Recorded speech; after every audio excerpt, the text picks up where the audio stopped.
Hi, this is Pam from Wood Camper Crafts, and today I'm going to teach you how to make this really quick and easy headband. To get started, you'll need a 5mm hook and some yarn. I'm using the Red Heart Dreamy yarn. So just make sure you have a really long tail. We need that yarn at the end to join the band. And then we're going to do a slip knot. Just pull tight and then insert your hook and pull tight. So we're going to start by chaining 15. So yarn over and pull through, that's 1. Yarn over and pull through, that's 2. Yarn over and pull through, that's 3. So 15, and I will let you work on this on your own and meet you at the end. So I've finished my chain 15. So I'm now going to be working in the second chain from my hook.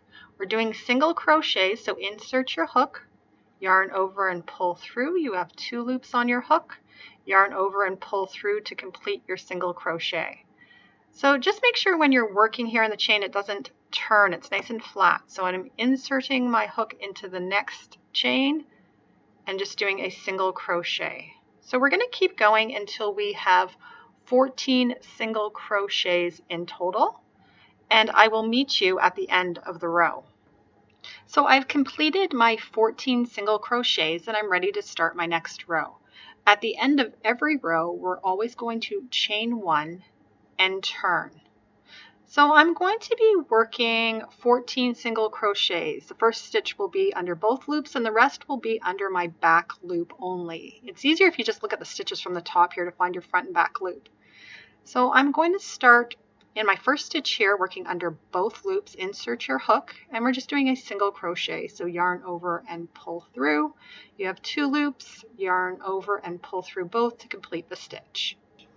So I just paused this video quickly to show you your back loop. So the next stitch is going to be worked under your back loop only. The orange stitch marker here indicates your front loop. The blue stitch marker indicates your back loop. So we're going to be working under the back loop only. So we're ready to start our next stitch. We're working under that back loop only, so insert your hook under the back loop, and we are going to yarn over, just doing a single crochet, pull through that loop, 2 loops on your hook, yarn over and pull through both loops. So just continue on working under your back loop, doing single crochets. So there are 14 stitches in each row. The first stitch and the last stitch are worked under both loops. The other 12 stitches are worked under the back loop only. So keep going and I will meet you at the end of the row. So I paused here just to show you the last stitch. In the last stitch, just remember we're working under both loops. So insert your hook under both loops. Then we're going to yarn over and pull through. You have 2 loops, yarn over and pull through both loops to complete the single crochet. So at the end of every row, you chain 1 and turn. And then we just start the sequence over again. So insert your hook under both loops in that first stitch. You're doing a single crochet. And then in the next 12 stitches, you're doing single crochets working under the back loop only. And then the final stitch in the row is going to be a single crochet working under both loops. So I'll let you work on this on your own until you have 18 rows in total.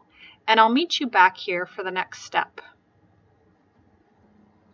So I've finished my 18 rows. If you lose track and need to count to make sure you have 18, if you look here, it looks like you have a valley. So that would be 1 row, and then those ridges would be 1 row. And then the valley is another row, and the ridge is another row. Or you can just count by 2. So count each ridge by 2. So just 2, 4, 6, 8. So we're next ready to start the next step. So we're just going to start by chaining 1 and turning as we always do. So we're going to do the exact same sequence, but we're going to work in 7 stitches instead of 14. So in the first stitch, remember we're going in under both loops and we're doing a single crochet. And in the next stitch, we're going to be doing the single crochet working in the back loop only. So this is our second stitch. And our third stitch, we're working just in the back loop only, a single crochet.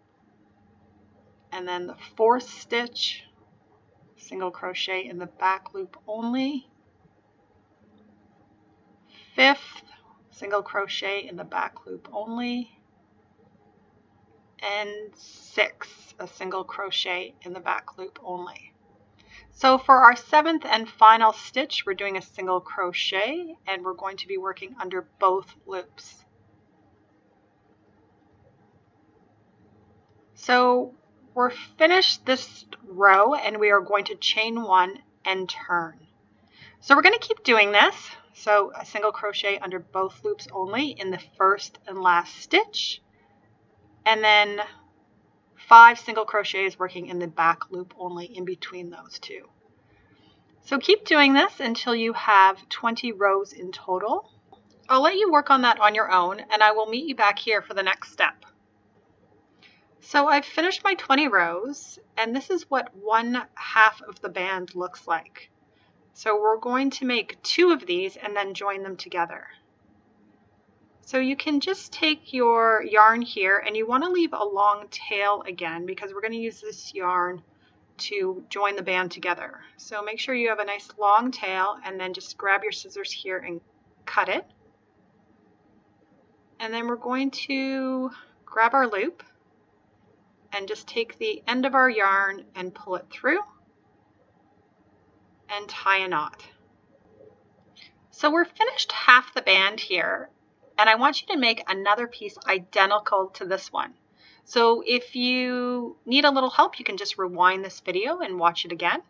And once you have 2 identical pieces, I will meet you back here and I will show you how to join the band together. So you can see I've now completed 2 identical pieces here, and I've just lined them up, and I'm going to join the ends here with a slip stitch. So it helps if you just line up the ends ahead of time, and I'm going to use a stitch marker here just to hold the ends in place. So I normally place a stitch marker just in the middle of the work, and I'm going to grab another stitch marker and just place it in the last stitch here.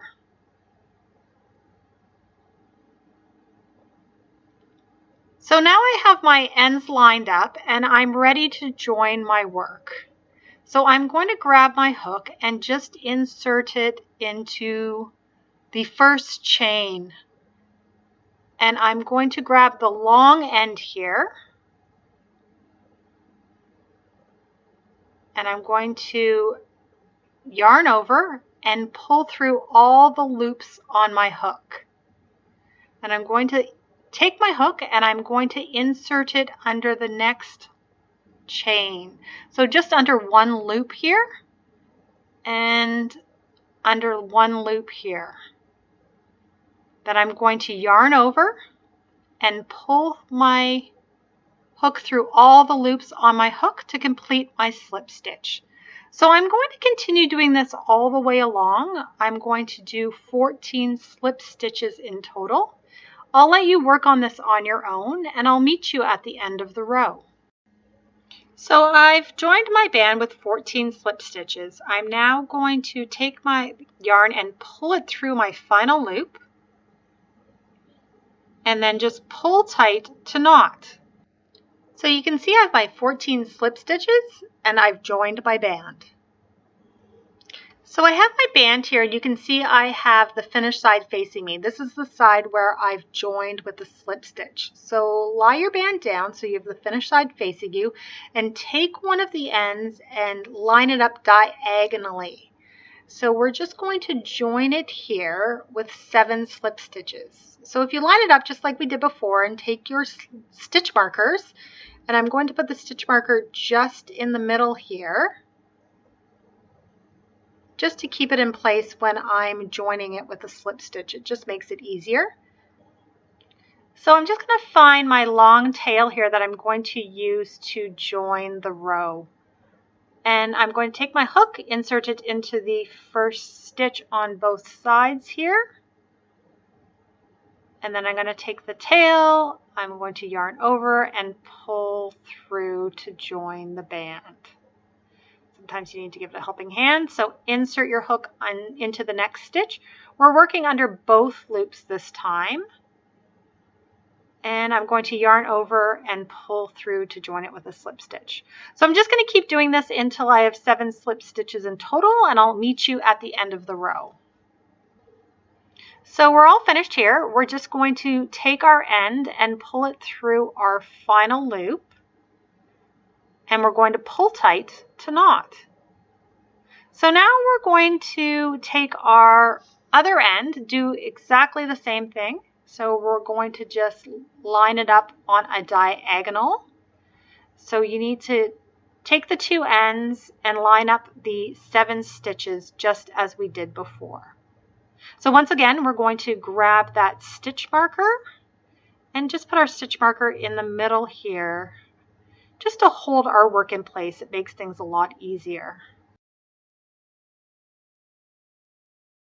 And then I'm going to find my long tail. So here's my long tail that I'm going to use to join the ends. I'm going to insert my hook, and you can see I'm ready to start. I'm going to yarn over and pull through. Whoops, I'm trying to work under both loops there. There we go. Yarn over and pull through, and then we're going to just keep going. So insert my hook under both loops and then line up on the other side under both loops. We're going to yarn over and pull through all the loops on your hook to complete your slip stitch. Keep going. So we're going to do this just as we did before, 7 times until we get to the end. So we're at the end. Once again, we are just going to take our tail and pull it through that final loop and then pull tight to knot. So you can see here we're all done. We have that nice crisscross. And this is the outside of my work, so I'm going to just flip it around. So this is my finished side. So I've just flipped my work inside out again, and my final step is weaving in my ends. So I've grabbed a needle here and I've threaded the yarn, and I'm just going to work under the stitches here and pull my yarn through. So what I normally do is I just kind of work in a zigzag pattern. Make sure you're only catching enough yarn so it doesn't show through on the other side. And I just pull through, and then I flip it in the other direction and do the exact same thing the other way. So just weave all your ends in to complete the band. So I hope you enjoyed this video. If you'd like to see more videos like this one, please hit the like button and subscribe to my channel.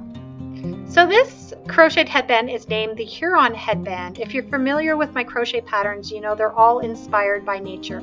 I designed this one for my mom, so I named it the Huron Headband after one of my favorite childhood places, Lake Huron in Ontario. If you ever have a chance to visit, I highly recommend it.